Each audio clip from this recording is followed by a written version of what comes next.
그 교회 생활을 하면 수직 관계를 잘 하고 수평 관계를 하는데, 수직 관계는 하나님과의 관계예요. 수평 관계는 이웃과의 관계예요. 그러면 이웃 관계의 관계란 그냥 우리 이웃에 사는 주변 이웃이다고 이렇게 생각하는데, 그 모든 하나님을 빼놓고 모든 수평 관계예요. 부모도 여기에서는 이웃 관계로 보는 겁니다. 여기 내용에서는.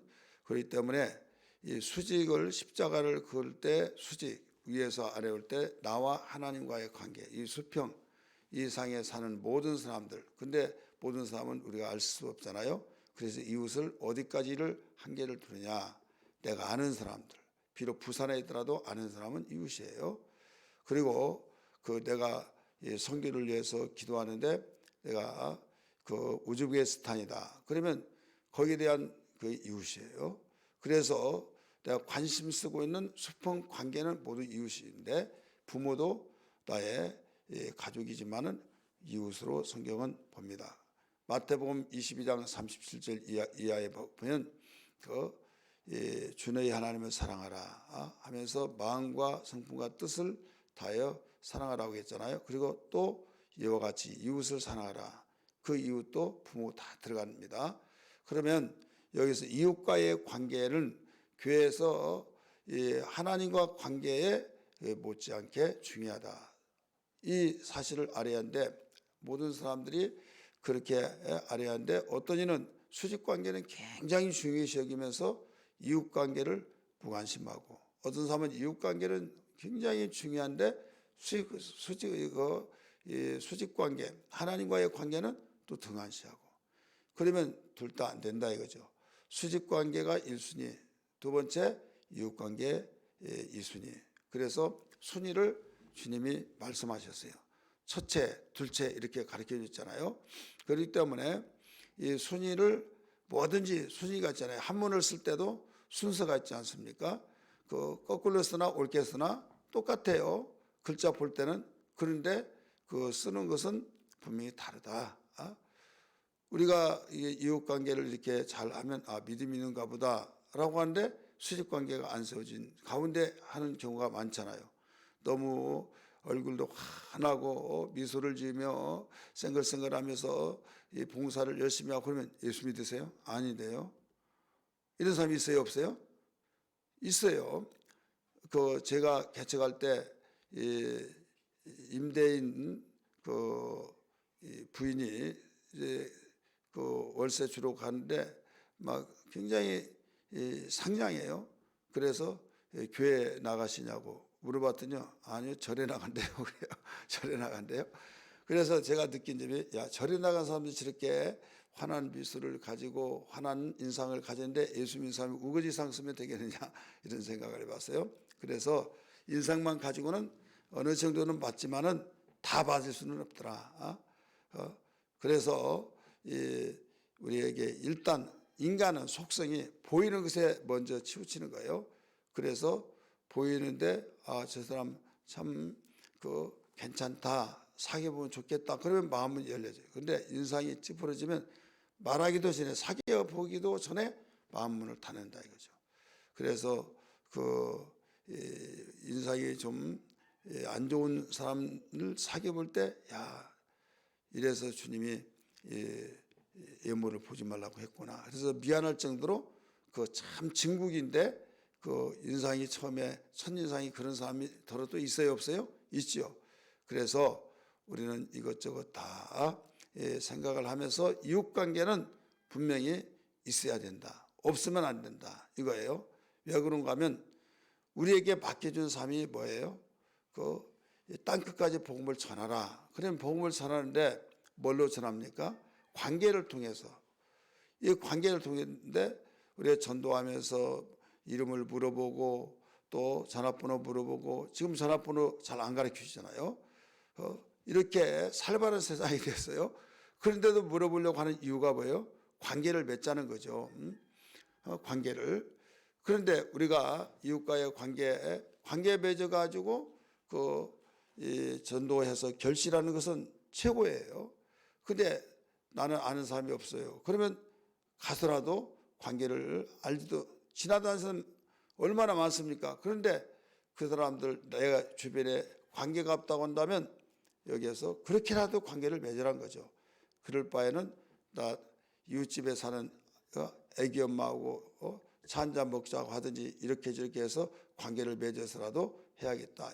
이렇게 하면 더더욱 좋죠. 그래서 우리는 반드시 이웃관계를 가져야 된다. 이 바울은 에베소 교회를 이것을 가르쳐 줬어요. 그러면 이웃관계를 가질 때 우리의 그 생활은 어떻게 돼야 하느냐? 우리의 생활은 하나님을 본받는 삶이 우리에게 항상 생활이 되어서 그 삶으로 관계를 맺으면 되는 거예요. 그 하나님의 모든 하나님의 자녀니까 가정의 부모를 본받잖아요. 이 속성, 이 속에서부터 잠재의식 속에 본받아요. 그래서 피는 모속이란 말이 있잖아요. 그래서 어제 아침에 새 사람을 입으라 이런 말을 했잖아요. 그렇기 때문에 옛사람을 그대로 살지 말고 새 사람을 입어서 하나님과의 관계 속에서 우리의 성품도 하나님의 관계를 가지고 생활하다가 이제는 이웃 생활을 할 터인데 그 이웃 생활이 그 옛날처럼 옛 생활로 그대로 하면 본받을 것이 뭐가 있겠느냐, 나타낼 것도 없다 이거죠. 예수님 말씀하셨어요. 요한복음 8장 12절에 나는 세상의 빛이다. 마태복음 5장 14절에 너희는 세상의 빛이다 나온 거예요. 예수님이 세상의 빛이고 예수님 빛 대신 예수님을 내 마음속에 모셨으면 나도 빛이 된다는 거예요. 네가 내 안에 내가 너 안에 있으면 하나지 않느냐. 내가 빛이니까 너도 빛이다 이거죠. 그럼 빛은 어둠을 비춰주는 거잖아요. 그러면 그 절망과 좌절과 슬픔과 모든 걸 비관적으로 생활했던 그에게 우리는 빛으로서 어둠을 완전히 해결해 줄 수 있는 그런 관계로서 유익하고 복된 자가 돼야지 그냥 뭐 내가 괜히 만났네 그러면 지속이 될 수가 없죠. 그렇다면 오늘 하나님을 본받는 그 내용들이 어떤 내용들이냐, 어떻게 우리가 이웃과의 관계를 맺느냐 이거예요. 이웃과의 관계. 첫 번째는 참된 말을 하라는 거예요. 참된 말을 하라. 말하라. 오늘 25절 보세요. 그런즉 거짓 것을 버리고 각각 그 이웃과 더불어 참된 것을 말하라. 이렇게 나오죠. 참된 것. 자, 참말을 말하라 이 말이 아니에요. 참된 것을 말하라. 이 참말은 이건 뭐 당연한 것이고 참된 것. 이 참된 것이 뭘까? 이걸 알아야겠죠. 이건 진리밖에 없는 거예요. 따라서 영원히 변치 않는 진리. 진리의 말을 하라. 그럼 진리의 말을 하면 진리를 말하라고 했으니까 거짓말해도 괜찮겠구나. 참말을 하라는 것은 그 속에 다 들어가는 거예요.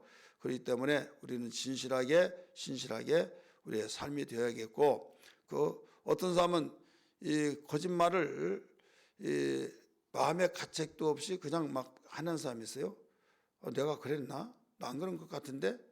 이게 뭐냐면 들으면 듣는 대로 말을 해야 하는데 내가 거기서 또 만들어 가지고 말하는 사람이 있어요. 악의에 찬 것은 없는데 그 내 생각이 가미가 되어 가지고 말하는 자.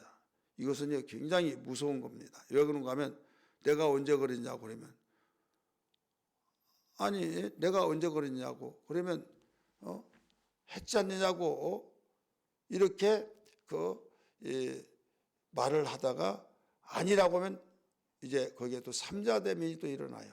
그러면 이게 수라장이 된 거예요. 그래서 듣는 사람은 말을 하려고 한다면 골라서 유익하고 또 은혜스러운 말을 해야지 그냥 세상 말로 말한다면 입이 터졌다고 말하냐 막 그런 사람 있잖아요.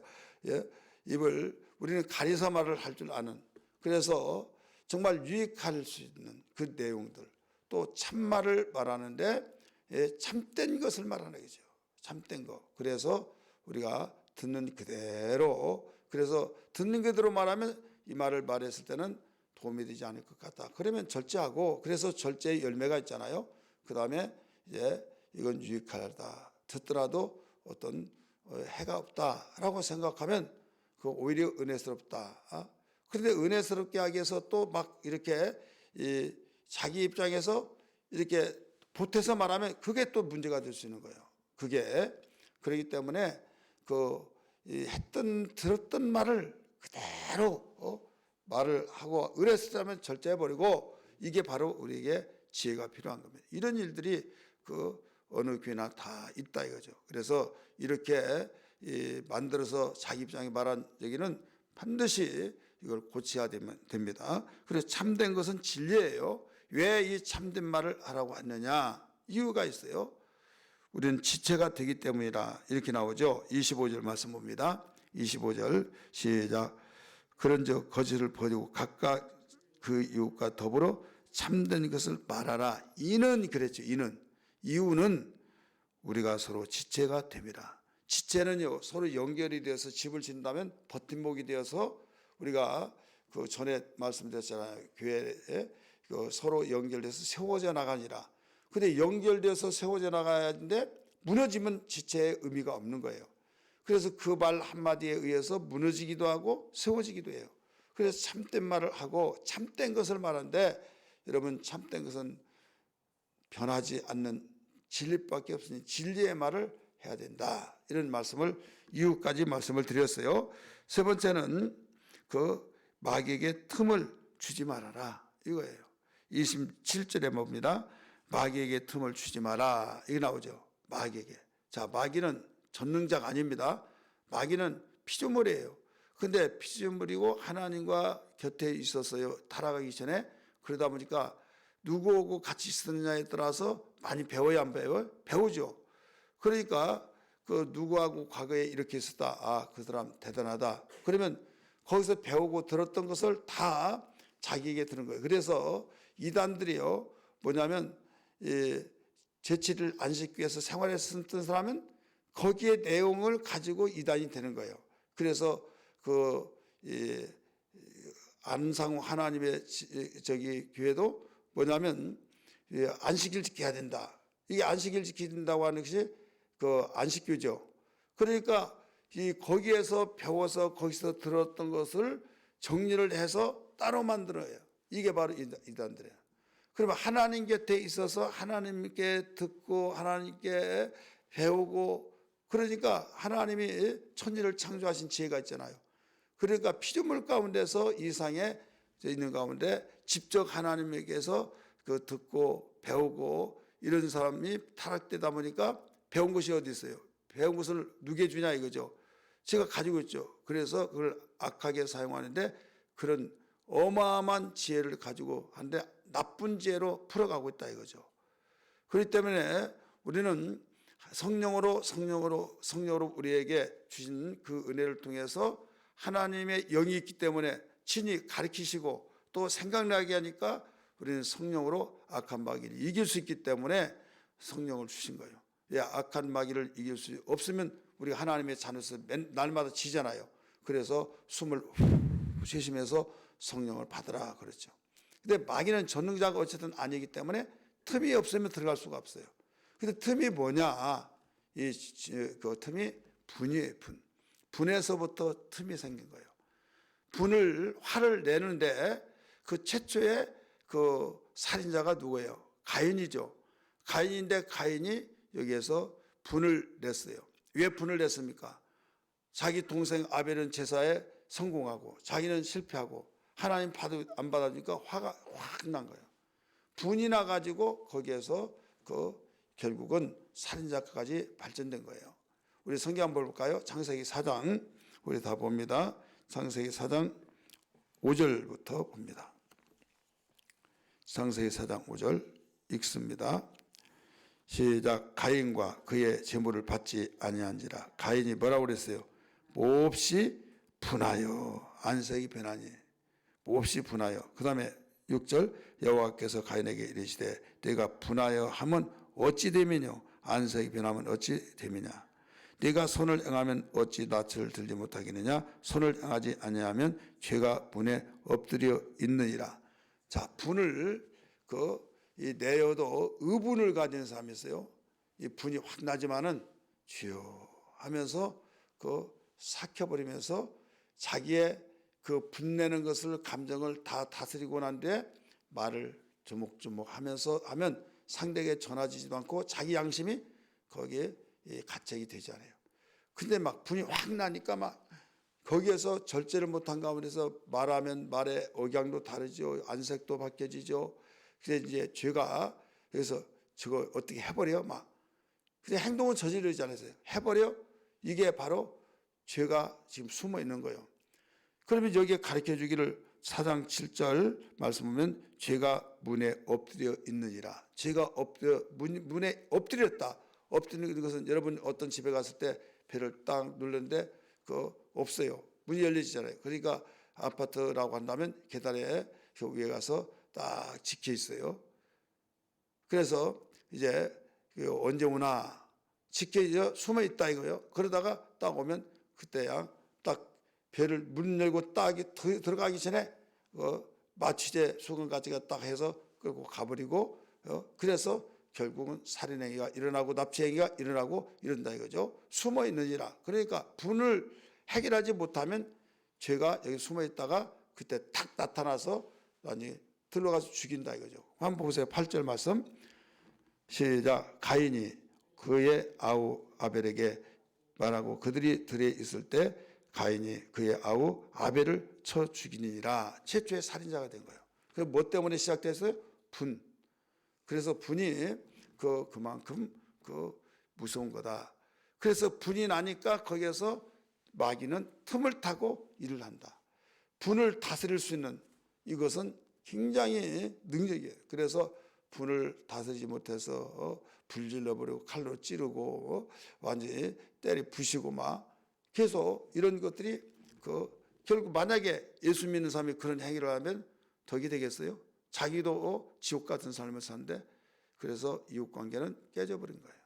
그리고 누가 접근하지 않으려고 안다고 한다면. 그래서 우리는 예수 믿는 사람으로서 이웃관계가 얼마나 중요한지를 가르쳐 주시면서 오늘 두 가지 말씀드렸어요. 참된 것을 말하라. 모든 참된 것을 바른 진리의 말을 하고 거짓말해가지고 망한 사람이 있어요. 성경에는 모든 걸 다 나와요. 거짓말해서 망한 사람이 망한 가정이 있어요. 그게 누구예요? 아나니와 삽비라. 거짓말해서 망했어요. 성경 찾으려면 굉장히 많지 않습니까? 아간도 거짓말해서 망했어요. 그래서 오늘 우리는 거짓말 절대 하지 말고 진리의 말을 하자. 그리고 내 입장에서 만들어서 말하지 말아라. 아무리 좋게 이야기해 준다고 그렇게 하는 것이 습관이 되어버리면 안 된다. 두 번째는 마귀에게 틈타지 말라. 틈을 주지 말자. 그래서 혈압이 자기의 분이 나더라도 혈압 분을 삭히면 혈압이 상승이 되잖아요. 근데 막 확 올라온 것은 혈압. 그래서 터져버리면 이제 문제가 커지잖아요. 그래서 마귀는 그때 이 분을 틈을 통해서 들어가서 이제 한다면 너 용기 있게 해마 유혹을 받죠. 그래서 결국 후회를 돌이킬 수 없는 날이 옵니다.